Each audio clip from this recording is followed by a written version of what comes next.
The British made life for the refugee Jews as unpleasant as possible, hoping they would get tired of living in refugee camps and go back to Germany, giving up on the idea of going to make a homeland in Palestine. The British in Austria sought to compel the Jews to rehabilitate themselves in Poland. The British position was based on Bevan's assumption that it would mean Hitler had won the war if the Jews left Europe. Behind the Silken Curtain, page 138. Further east in the Levant, patrols to prevent the landing of illegal immigrants in Palestine were a growing burden for the British Royal Navy.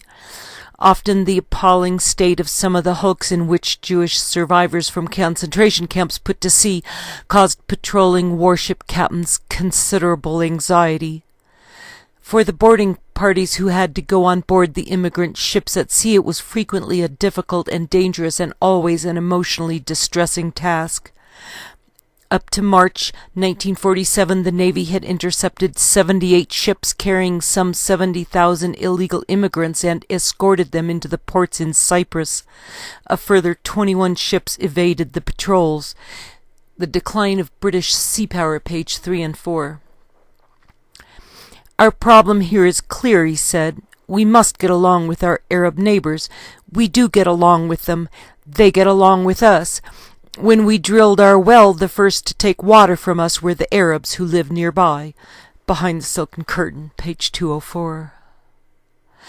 Vegetables and decayed fruit lay in the streets. Whitewash scaled off the fronts of shops and buildings, and the city had the air of an overgrown Arab village. Then at the edge of Tel Aviv, I saw the first Jewish houses. There was a marked improvement. I thought to myself, here before your eyes is proof that Palestine Jewry is bringing civilization to the Middle East. You didn't need to have streets of squalor and a population diseased and beaten by life. Behind the Silken Curtain, page 195.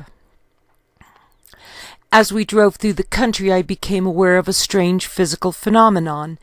Many of the Jewish children I saw were blond and blue-eyed, a mass mutation that, I was told, is yet to be adequately explained. Behind the Silken Curtain, page 192. And they were a head taller than their parents. During the Arab disturbances of 1936 through 39, the secretary told me, many Arab villagers warned their Jewish neighbors of attacks. More Arabs were killed by Arab raiders than were Jews, principally because Arab villagers refused to give up men, donkeys, and food requisitioned by Arab mercenaries. Behind the Silken Curtain, page 205. Attack after Arab attack was beaten off, yet I was told in that period there was not one act of reprisal on the part of the Jews. They practiced havlaga, self-restraint, based on the conviction that Zionism was a movement of the highest moral quality, and that in its consummation no harm should come to innocent people. Behind the Silken Curtain, page 217. Once in an Arab village, we came upon a kibbutz member adjudicating a dispute between two Arabs, and I was gratified to learn that he had been a lawyer in Berlin. Behind the Silken Curtain, page 205. Left alone, I was told by both peoples they would get along, and slowly this same conviction grew in me, and slowly it became definite truth to me that at every turn, whether covertly or overtly, whether by design or through ignorance, pressures were at work upon both people to keep them, if possible, at each other's throats. Behind the Silken Curtain, page 230. His entrance into the room disrupted our hearing, although another witness was testifying. The moment the door opened and the audience caught sight of the figure so familiar to them in newsreels, they burst into applause. With his great mane of flowing white hair reaching almost to his shoulders, with his slow step, he looked like a patriarch stepping out of a biblical tale. Judge Hutchison rapped sharply for order. Later, when Dr. Einstein's turn came, Judge Hutchison said, "Now all who feel I have restrained them from giving an appropriate welcome to Dr. Einstein may do so." The room echoed with applause. Dr. Einstein murmured to a friend beside him, "I think they ought to wait first to see what I say," and he shuffled forward to take his place on the witness chair. Behind the Silken Curtain, page 24 and 5. Einstein blamed the British government for the troubles between the Arabs and Israelis, saying, "I find that the British rule is based on the native. Do you know what that means? I find that everywhere there are big landowners who are exploiters of that race of people. These big landowners, of course, are always afraid they will be gotten rid of." By this time, even we American members felt a sense of shock. I stole a covert glance at some of my British colleagues. They were obviously deeply pained. Still in the best of humor, Dr. Einstein proceeded to say in effect that the British Colonial Office sponsored Arab-Jewish clashes because if the two peoples united, both might discover that they had no need for foreign rule. Behind the Silken Curtain, page 25. These hearings concerned just the 100,000 who had survived in Germany and Austria and had no homes left to go to, although 10 times that many wanted to get into the Holy Land because their former neighbors had tried to have them murdered and had succeeded in having their families murdered, and there was plenty of room in Palestine that was a desert with only a small fraction of Arab lands under cultivation. There had been a lingering hardcore Jewish presence in the land of the Bible, and 60,000 Jews had moved to Palestine in 1933, and they had studied Hebrew before they came to the Holy Land, and many had learned farming or carpentry or machine skills, and they came to kibbutzes where German, Yiddish, French, Italian, Serbian, Polish, and English were spoken. Many Arabs told the Americans that the Jews would be welcome in Palestine because they thought the Jews would be useful in improving the countryside, and more than a few hoped their presence would also help improve their Muslim culture.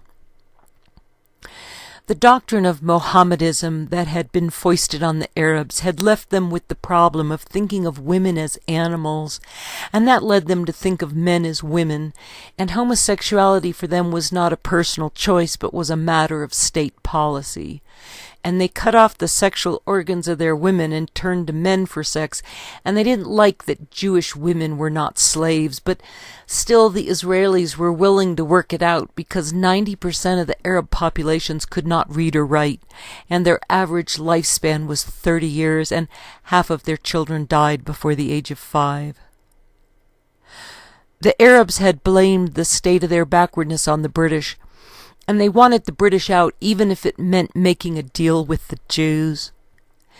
Sadly, many Islamists continued to balk at the Western world bringing in cures for disease and better ways to feed people, because if conditions improved for the Arabs, they wouldn't want to buy the wrath of Allah arguments anymore, and the imams would be ousted from their positions of power. But most of all, the Islamists worried that if women were ever set free, they would have all the men murdered, keeping only a few in chains for breeding purposes. The Grand Mufti had really liked Hitler, mostly because Hitler wanted to kick the British out of Palestine. And the Arabs thought that Palestine really belonged to Iraq, where the British had a large presence, so working with the Jews and the Americans opened up new horizons in the Arab world. The British had been ensconced in Arabia to protect their trade routes to India, but after Lawrence of Arabia had betrayed his Muslim friends after the Great War, the Arabs were no longer willing to deal with the British, and the cultural divide between Arabs and Americans was even smaller than between Americans and British, where the close quarters and constant confusion of command during Hitler's war had widened the disparity between these two brothers born from the same mother tongue. Despite their similarities, open fistfights had frequently broken out during the Americans' occupation of England during Hitler's war.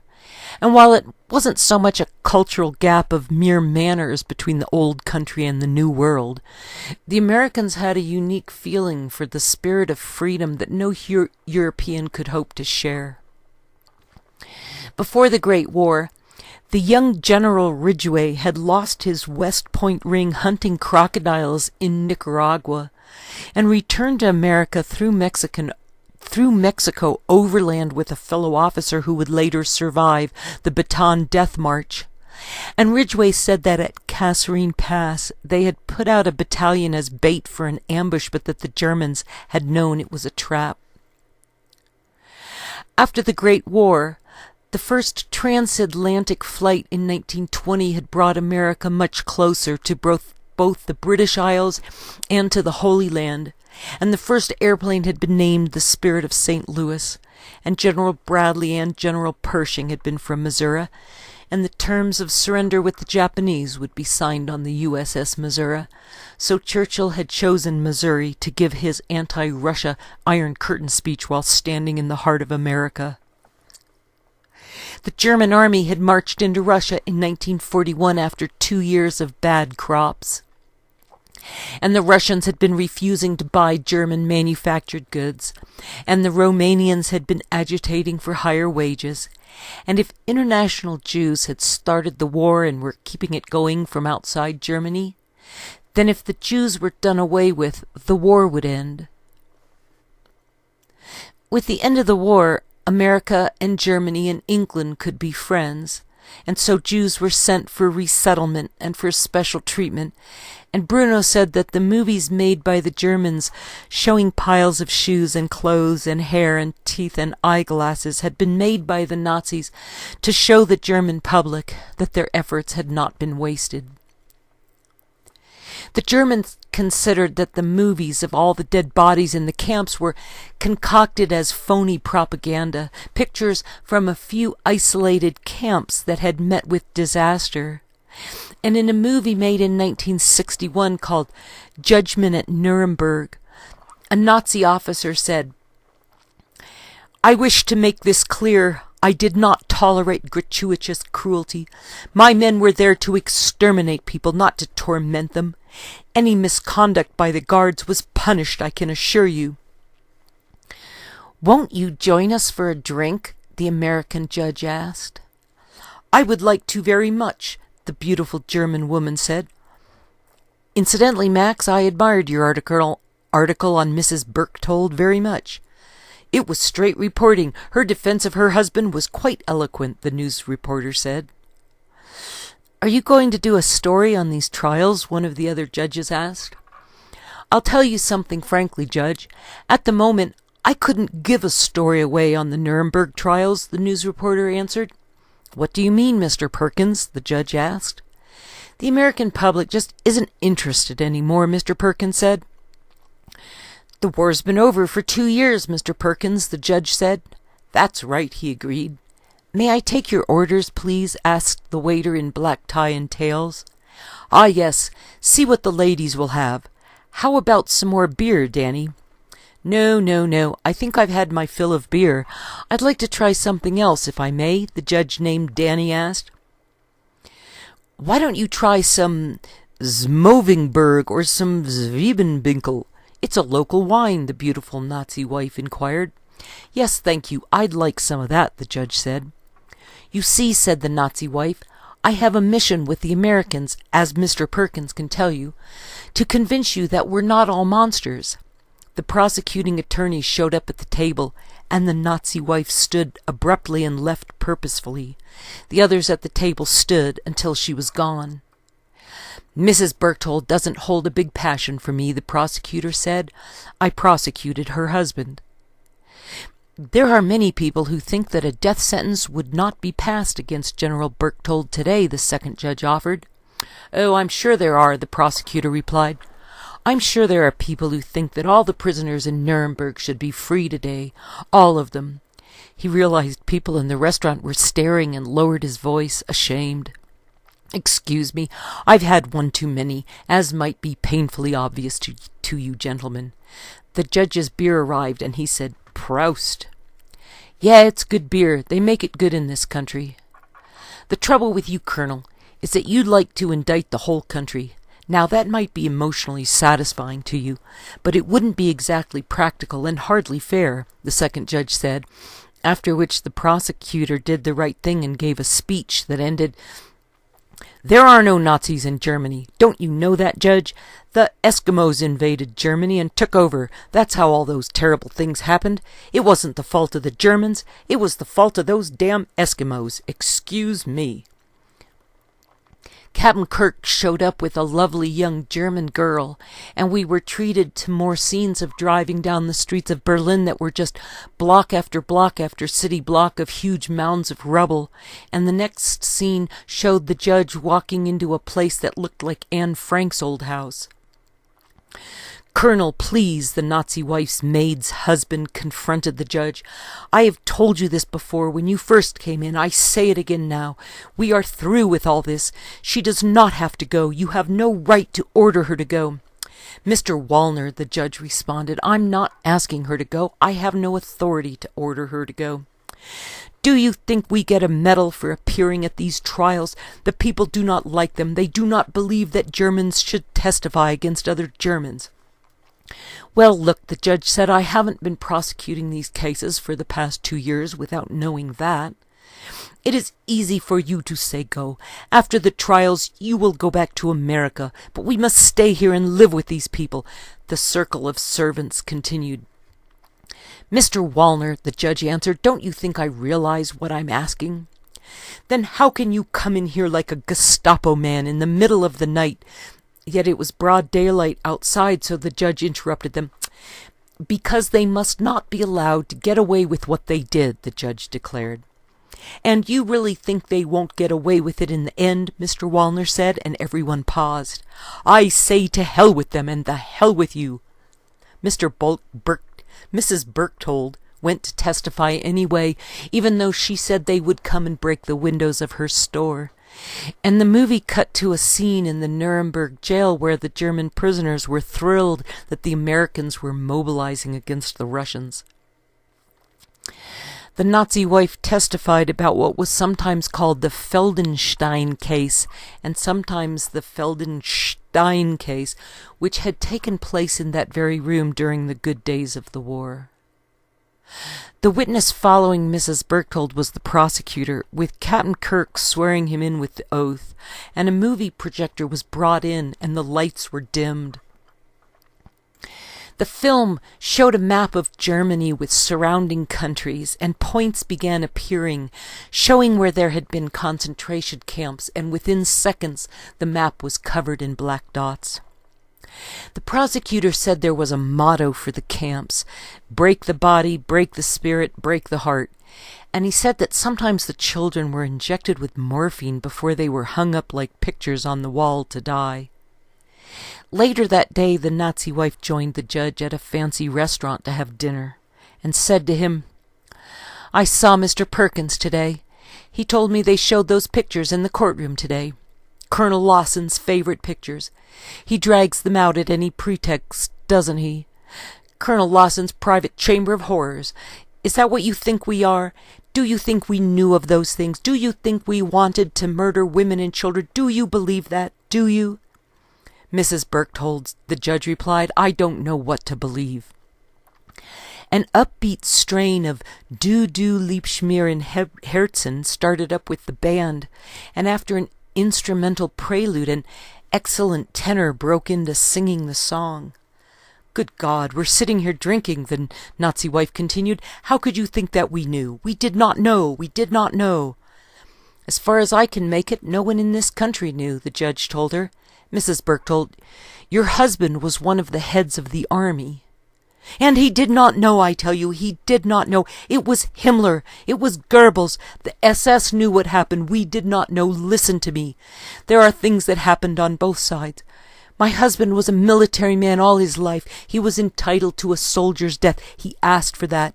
I tried to get that for him, just that he would die with some honor. I went from official to official. I begged for that. I begged for that.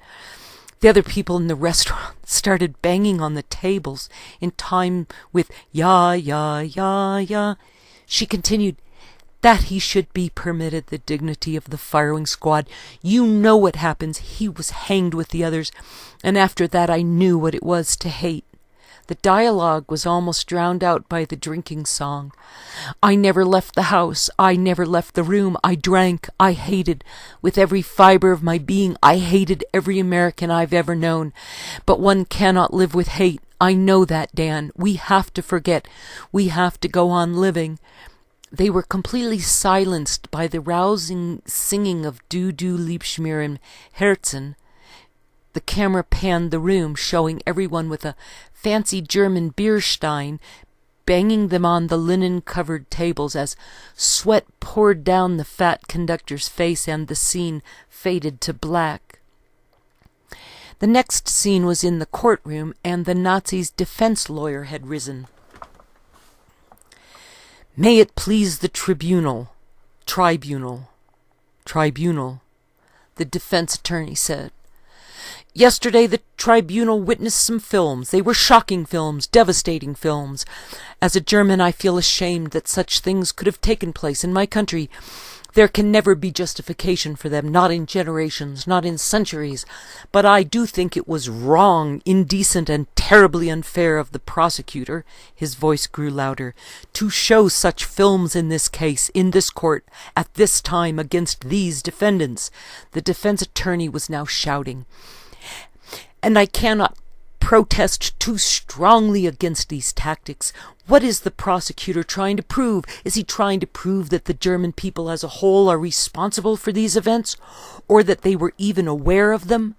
His hair had come loose and whipped wildly around his face. "Because if he is, he's not stating facts. He knows the secrecy of the operations, the geographical location of the camps, the breakdown of communications in the last days of the war, when the exterminations rose into the millions, shows only too clearly that he is not telling the truth." The defense continued. "The truth is that these brutalities were brought about by the few extremists, the criminals. Very few Germans knew what was going on. Very few. None of us knew what was happening at the places shown on these films. None of us. And the most ironic part of it is that the prosecutor showed these films against these defendants, men who had stayed in power for one reason only, to prevent worse things from happening. Who is the braver man? The man who escapes or resigns in times of peril, or the man who stays at his post at the risk of his own personal safety? The defense will present witnesses that Ernst Janning's personal physician was a non-Aryan, a Jewish man, who he kept in attendance much to his own peril. The defense presents affidavits from legal authorities and famed jurists the world over, pleading that special considerations must be made in this case, saying that the entire world of Ernst Janning was inspired by one motive and one motive only, the endeavor to preserve justice and the concept of justice. Now, what has the prosecution to offer against this? The prosecution, in fact, has presented in the case of Ernst Janning one tangible piece of evidence, the Feldenstein case, a notorious case, as the defense has said, a case which never should have been reopened, a case which the defense is obliged to review now. The defense calls Mrs. Elsa. Captain Kirk swore Elsa in with the oath, and we learned from the first questions that she had been Mr. Feldenstein's cleaning lady in 1935, and that he had been her employer. Elsa testified. "I saw Miss Hoffman kissing Mr. Feldenstein at the door of her apartment. I saw Miss Hoffman sitting on Mr. Feldenstein's lap." The prosecution rose for his turn, asking, "What are your political affiliations?" "Political?" Elsa asked. "Objection, Your Honor," the defense shouted. "This witness's political affiliation has nothing to do with the testimony. Colonel Lawson is once more trying to appeal to the emotion of the court."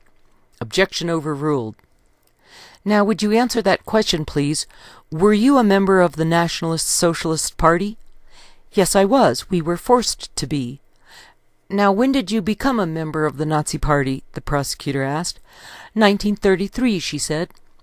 "Were all German nationals forced to become members of the Nazi Party in 1933? Please answer me, Mrs. Elsa. Were you forced to become a member of the Nazi Party?" Elsa did not answer. "That's all," the prosecutor said. "Witnesses excused." The Nazi lady was called back to the stand and asked if she was aware that she was breaking the law by being friendly with the Jew, and that night the defense attorney counseled his defendant. that the Americans would never go away as long as they continued to defend Germany. And he told her that the Americans were not morally superior because of Hiroshima. The next scene showed all the Americans worried about the Russians and wanting to accelerate the trials as much as possible, and the news reporters suggested that they try the excellent strudel. Back in court, the witness testified that the Jew slept with the 16-year-old cleaning girl. Then another witness spoke with shame that they all knew about the Jew being sent to the camps, and the guy who would later play Colonel Klink in Hogan's Heroes rose from the dock and shouted, "Traitor! Traitor!" The moral of the movie seemed to be that there were some circumstances in which it was better not to survive. And the Judgment at Nuremberg movie from 1961 could be compared and contrasted with Zanuck's Heidi from 1937, where good Germans lived at the edge of the Black Forest, happy and glowing in their Christian virtue, while the only evil figure was the ant who had moved to the city. A wonderful scene showed the panorama of a snow-covered Germany while everyone sang Silent Night, and their happy servants were lined up singing while the healthy Germans rode horse-drawn sleighs through the streets as the whole town sang along. The friendly police wore their old-fashioned Nazi helmets with the fancy silver filigree and the pointed shiny silver knobs on top. And the mountain girl Heidi taught a sickly city girl to walk again, and Zanuck's Heidi had a happy ending, with the German justice system prevailing so that Shirley Temple was allowed to return to her mountain home, where everyone recognized the superiority of good, clean country living over the perils of city life, if only they could be persuaded to climb the mountain to find it.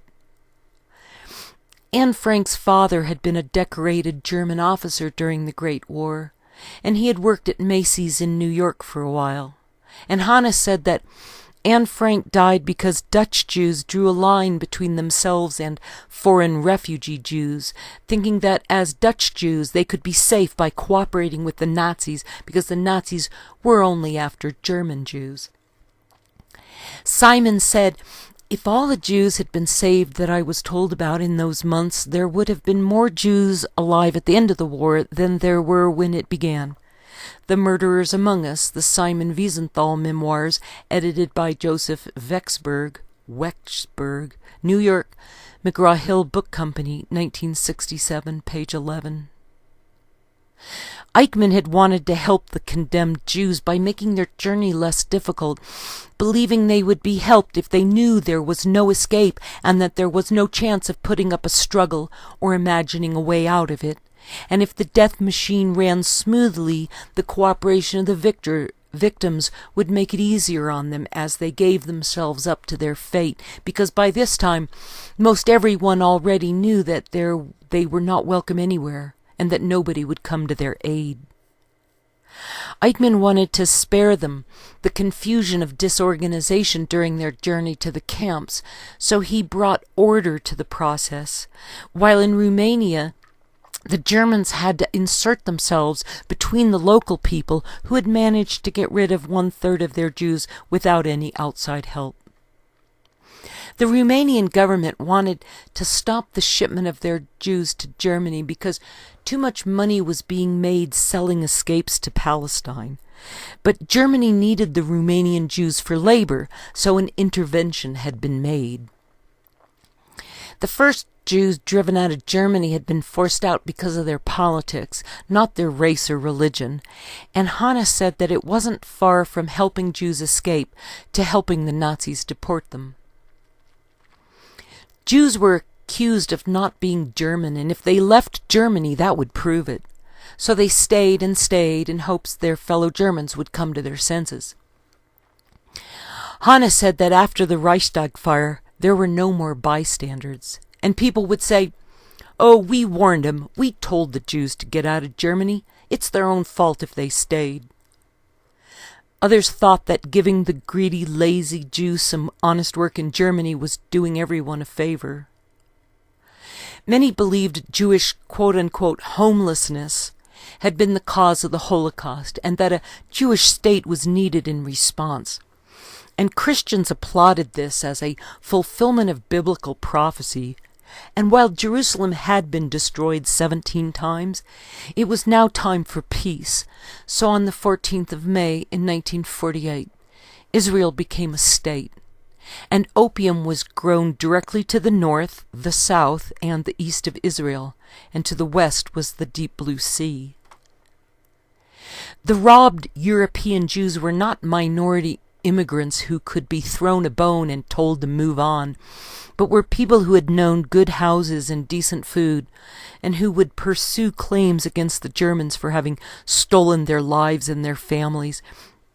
And the Israelis needed to capture Eichmann before the 20-year statute of limitations ran out, and it would take them until 1959 to find him. And the rumor was that a Russian spy let the secret slip just to expose the British. Hanna said that it was not a surprise that Eichmann was discovered, only that it took so long. And while Being in Time was finalized for publication, the trial of Adolf Eichmann became the first ever televised courtroom drama in the spring of 1961. And it was broadcast live from Jerusalem, and Hannah Arendt went to cover the trial for the New Yorker magazine. Eich is the German word for oak, and an Eichenlaub is an oak leaf cluster, and an Eichmannen can be a gauge or a standard, so Eichmann would be that man by which the Nazis could be measured. Eichmann was an Obersturmbannführer, that meant a lieutenant colonel, and when Eichmann was arrested in 1945, he claimed that he was Airman Second Class Adolf Karl Barth, but his SS tattoo gave him away. Eichmann escaped from the POW camp and went to the Lüneburg Heath, 50 miles south of Hamburg, and changed his name to Otto Henninger and worked as a lumberjack for 4 years. And Odessa sent Eichmann to Buenos Aires, in May of 1950, with a passport that said his name was Richard Clement, and he became this Ricardo, and his papers said he was 37 years old, but he was really 44, and his wife soon joined him in Argentina. Eichmann lived with his wife in Argentina while working at a Mercedes-Benz factory, and his house had no running water or electricity, and it came to pass that the Eichmanns used their real name on the birth certificate of their 4th son born in Argentina. And so the Israelis were able to find him and extradited him to Jerusalem in May of 1960. At the time of Eichmann's trial in Jerusalem, 20% of Israeli citizens were camp survivors, and Eichmann was very surprised when the judges sentenced him as guilty, because all the Jews he'd ever known had given up in the face of his firm German resolve, and they had always cooperated with him and had responded to reason. When Eichmann had sadly come to accept the idea that there was no place for Jews in the world of the Nazis, he had worked very hard to make their death trip as quick and painless as possible, and the disappointment he felt in failing to make them more comfortable on the trains going to the camps was all Eichmann felt was his due punishment. The last witness for the prosecution in the trial of Eichmann in Jerusalem was a man named Aharon, who quote, told the simple truth. Those who had survived the ghettos and the camps, who had come out alive from the nightmare of absolute helplessness and abandonment, as though the whole world was a jungle and they its prey, had only one wish, to go where they would never see a non-Jew again. Close quote. Eichmann in Jerusalem, page 226. The Germans pointed out that twice as many people had been killed in the war as Jewish people had been murdered, and when they hanged Eichmann on the 31st of May in 1962, He declared, "Long live Germany, long live Austria, long live Argentina," and Eichmann died insisting that the war had been forced upon Germany, and they hanged him as fast as they could after allowing him to drink a half bottle of red wine. When Eichmann had been captured in May of 1960, both the CIA and the West Germans had known he was in Argentina, but they'd been too busy spying on Russia to bother with him. Eichmann's trial in Jerusalem had begun in April of 1961, and 90 days later, on the 13th of August, the Berlin Wall had gone up. And the Viking press would publish Hannah's Eichmann in Jerusalem in 1963, and JFK would be assassinated that November. The British had offered America a bust of Winston Churchill to put in the Oval Office, but it had been declined until the death of JFK, when it was put on display in the White House. As the Israelis were wrapping up Eichmann's trial in 1962, the Chinese were getting ready to fire off their first atomic bomb, and word had gotten out that the quote-unquote good Germans, like Heisenberg, had not made an atomic bomb during Hitler's war because they were trying to create atomic energy and had been solely interested in building a hydrogen power plant.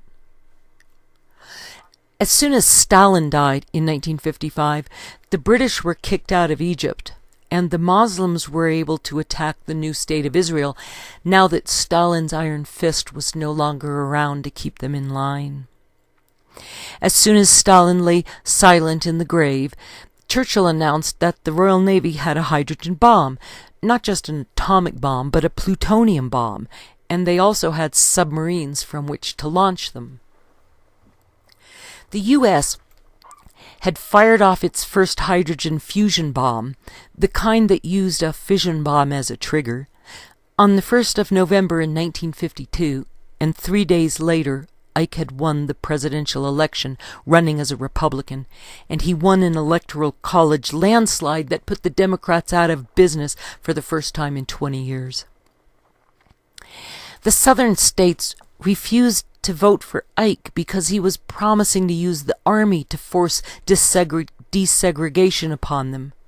And the new fusion bomb had made a fireball 3 miles wide with its mushroom cloud rising to 56,000 feet in less than 90 seconds, and then it reached 108,000 feet 1 minute later and topped off at 135,000 feet, spreading over 100 miles wide until finally beginning to dissipate. The bomb made a crater 6,200 feet wide and 164 feet deep, while radioactive coral fell from the sky 35 miles away. And in June of 1953, Julius and Ethel Rosenberg were executed for giving token information to the Russians about nuclear weapons. The USSR exploded its first hydrogen bomb 2 weeks after the signing of the armistice in Korea in July of 1953. And Russia got rid of Khrushchev the day before the Chinese tested their first atomic bomb in 1964, while China was fighting over Mongolia, where Genghis Khan had come from. As for my own forebears, they came from Russia, and before that from Israel. According to a family legend repeated to me by my grandfather Jacob Hammer, my people were descended from the Maccabees of Israel. Judah Maccabee, also called Judah the Hammer, led the Maccabean rebellion of the Jews against the armies of the Seleucid dynasty, and in 164 BC his guerrilla fighters defeated the Seleucids near the fortress of Beth Zur and opened the way to Jerusalem. They entered in December of that year and there cleansed and rededicated the temple, a victory that has been commemorated ever since in the winter festival of Hanukkah. Hammer, page 43.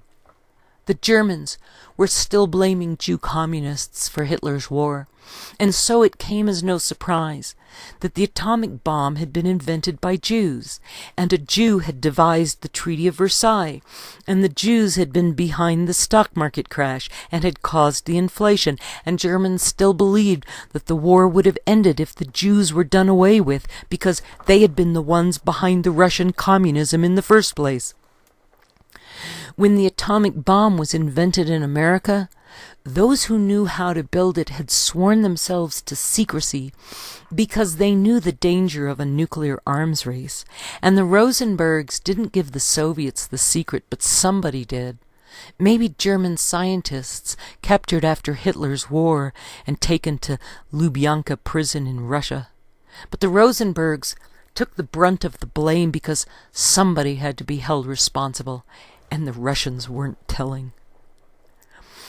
Hitler had called Einstein's physics a Jewish perversion of German science, and Werner Heisenberg had worked out his quantum theory in 1925 while Martin Heidegger was working on his Being and Time. And by 1930, only a handful of people understood nuclear physics, and they all saw it differently. It was not known in 1933 what the critical mass for uranium-235 was, 20 pounds, or for plutonium, 10 pounds, and the Jewish professors who fled Germany that year included Oppenheimer, while Heisenberg stayed in the fatherland because he felt his duty was with his students. Yet within the year, half the science students had either quit school or changed majors. Heisenberg said that he didn't want to leave Germany because there were too few jobs for professors in the world, and those forced out of Germany needed those jobs more than Heisenberg. Within 5 years of the Nuremberg laws, there were only half the number of students in German universities because they were dropping out due to lack of good teachers remaining who could keep their interest. Before 1935, there were 12 universities in Germany with 200,000 students attending out of 80 million Germans. And many professors said that they kept their jobs teaching at the universities to prevent those positions from being filled by Nazis. Heisenberg thought that if he left Germany, he would be asked to build a bomb to use against the homeland that he loved. And so he had stayed in Germany while Einstein's bank accounts were seized because he had a bread knife in his house. And Einstein left Germany to come to America. Heisenberg had gone to school where his father was a professor of Byzantine studies, and Heisenberg had been the winner of the Nobel Prize in 1932. And on weekends, Heisenberg enjoyed shooting machine guns with the mountain troops, or the Alpenjäger, and he played the piano and went skiing and had been hiking in the mountains all of his life. And Heisenberg described military service as, quote, mountaineering complicated by the presence of sergeants, close quote. Heisenberg's War, The Secret History of the German Bomb by Thomas Powers, New York, Alfred A. Knopf, 1993, page 13. After the war, someone claimed to have heard Heisenberg say that it was sad that Germany had lost the war. But this story had come from a Jewish physicist whose family had been deported from Holland to Auschwitz and gassed. The Nobel Prize in 1938 had been won by an Italian physicist named Fermi, who used the money to move from Italy to America, where he would teach at Columbia, which was a good thing because his wife was Jewish. In the summer of 1939, Heisenberg came to America to lecture at a few universities, and one of his students had wanted to change majors to study philosophy, but Heisenberg told him to learn physics first. Physics is an honest trade, he said. Only after you have learned it have you the right to philosophize about it. Heisenberg's War, page 18.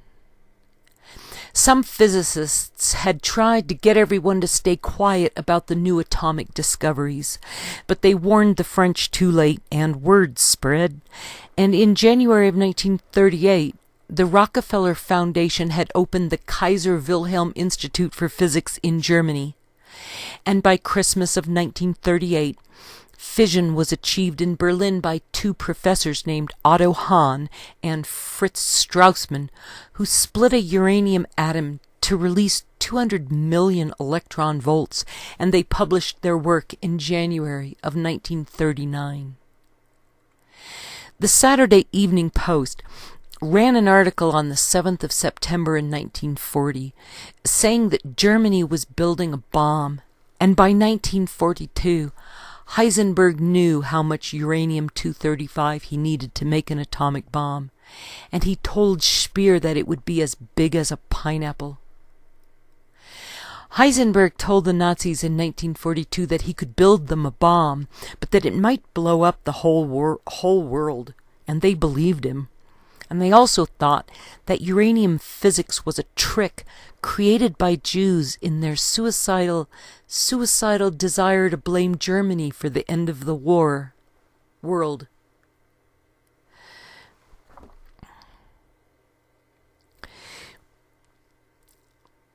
Heisenberg told the Nazis in 1942 that he could build them a bomb, but that it might blow up the whole world, and they believed him.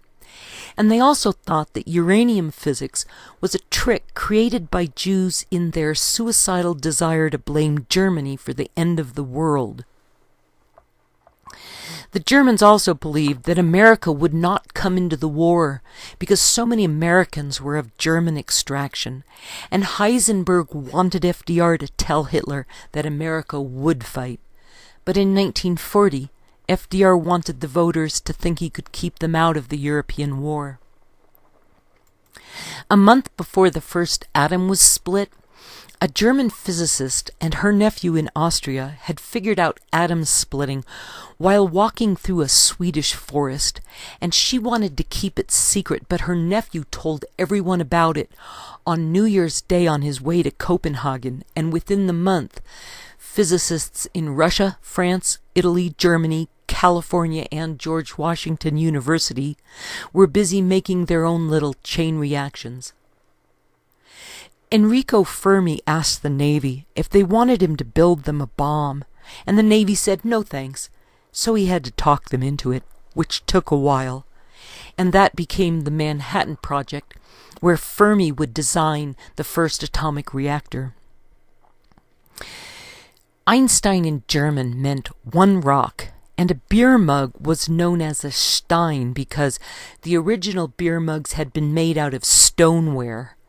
And Thomas Powers said that the janitor at Princeton had been angry with the physics professor Bohr for getting chalk and tobacco and burned matches all over the floor, and he told the professor to clean up after himself, but Bohr just swept it under the rug. Niels Bohr had created a new picture of the atom that showed electrons moving in definable energy orbits like planets, and Bohr used the theories of the Austrian Wolfgang Pauli, who worked out the math for the exclusion principle that showed there was only a certain number of electrons that could fit into each shell, and then Feynman came up with the idea of reflecting the neutrons back into the center, so they didn't need so much U-235. At Princeton, they thought they would need a few 100 pounds of U-235 at a time when not even a teaspoonful had been gathered anywhere on Earth, and the only place uranium was being processed was in Norway, and Norway was occupied by the Germans, along with the rest of the uranium mines in Europe, specifically in Czechoslovakia. The German military working on the bomb were called the Heereswaffenamt, and Heisenberg had not only refused to join the party, but his German physicists were dragging their feet in building a bomb, because if they began it and failed to make one in a couple years, the Nazis would have had them shot, according to this theory, and they felt their lives would be worth more if they were in the process of building an atomic bomb, rather than in completing one, and so they had agreed among themselves not to make a bomb for Hitler, but they were mainly interested in keeping their students away from the front lines. These German physicists were in their late 30s and were old enough to remember the Great War, and they concentrated on developing fusion, not fission, in hopes of using it for peaceful purposes in generating electricity instead of for military use. But some of these German physicists disliked Heisenberg from previous university politics and did not want him included in the German uranium project, and they already had a dozen very bright chemists and physicists working on the German bomb, among them Hans Geiger, known for the Geiger counter. Fermi and Einstein wrote FDR a letter in 1939 warning that the Germans might build an atomic bomb, not suggesting that America build one, but simply putting out the warning, and that letter was framed and put on the wall at Los Alamos for public viewing. For the Manhattan Project, physicists were asked to leave their lives behind for the duration, and they were allowed to choose the style of their individual homes being built for them, and most of their equipment came from Princeton University. Fermi even offered to narrow the issue with a side bet on whether the bomb would merely incinerate New Mexico or the entire world. The Great American Bomb Machine by Roger Rappaport, New York, E.P. Dutton and Company, 1971, page 50. One of the physicists working at Los Alamos was Hans Bethe, who had Jewish parents and had left Germany in 1933, and his wife was given a job working as a manager at the Manhattan Project, and for a while the only contact the scientists had with the outside world was a single telephone line laid down by the Forest Service, and it was a box with a crank on the side. On the 2nd of December, in 1942, they sustained the first chain reaction for half an hour, and when they blew up their first test bomb, they all went back to the base and got drunk. Aerial bombers wiped out Einstein's old house in Germany, and 2 days after the Hiroshima bomb was dropped, Russia declared war on Japan. In the last days of Hitler's war, Heisenberg took his bicycle on a 120-mile trip home carrying 2 packs of American cigarettes, one of which he traded for his life when stopped by an SS officer asking why he was deserting the battle. The SS were shooting Volkssturm deserters, and Heisenberg had wanted to take the train, but the station had been bombed, and when Heisenberg arrived home in only 3 days, he had to keep his children out of the woods because of all the unexploded ordnance laying around. When the radio said that Hitler was dead, Heisenberg and his wife drank their last bottle of wine that she had saved for the occasion, and the German physicists who had been working in a cave to keep themselves safe from aerial bombing were arrested by the British and taken to England. Starting in 1951, and for the next 12 years, the Americans fired off 126 atomic uranium bombs in the Nevada desert, and on the 1st of November in 1952, their first fusion bomb vaporized a Pacific island, and later that week, Ike was elected President of the United States. On the 21st of August in 1953, the Russians fired off one of their own that was 4,000 times more powerful than the Hiroshima bomb, and the Russians started up their first atomic power plant in 1954, and the following year the first nuclear submarine, the Nautilus made its maiden voyage in 1955, the same year Einstein died at the age of 76 in Princeton, New Jersey. When the hydrogen bomb was detonated over the Bikini Atoll to the tune of 10 megatons, they, quote, proved conclusively that nuclear weapons can sink ships." Close quote. The Great American Bomb, page 55. In 1960, Captain Beach took the nuclear submarine Triton around the world in a record-breaking 84 days, coming up for air only twice, and Captain Beach had taken the same route that Ferdinand Magellan had sailed. The Israelis captured Eichmann in Argentina in May, and a few months later the submarine George Washington fired off its first successful test of the Polaris rocket from underwater. Russia told America not to put Polaris missiles in West Germany, and Fidel in Cuba made friends with the communists, while people were shaken to find out that the television quiz show 21 was rigged. Russia put the first man into orbit in 1961, 10 months ahead of John Glenn. And after the Berlin Wall went up that August of 1961, a 50-megaton bomb was detonated 2 days before Halloween. A limited test ban treaty would be signed in 1963. But underground testing still continued, and 1/3 of the test sites vented radiation to the surface. The first to notice the fallout was the Kodak company, who had purchased straw from the Midwest for making photo paper, and little flashes of radiation were ruining everyone's Christmas pictures.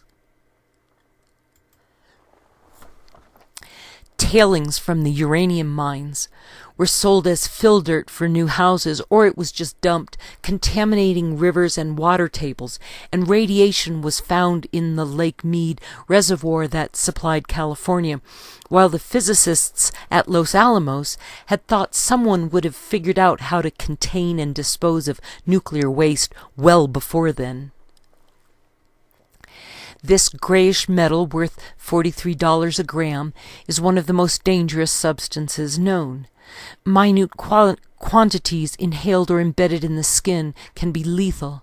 It has a radioactive half-life of 24,400 years. Plutonium's radiation will damage living cells, leading to bone and lung cancer. The Great American Bomb, page 32.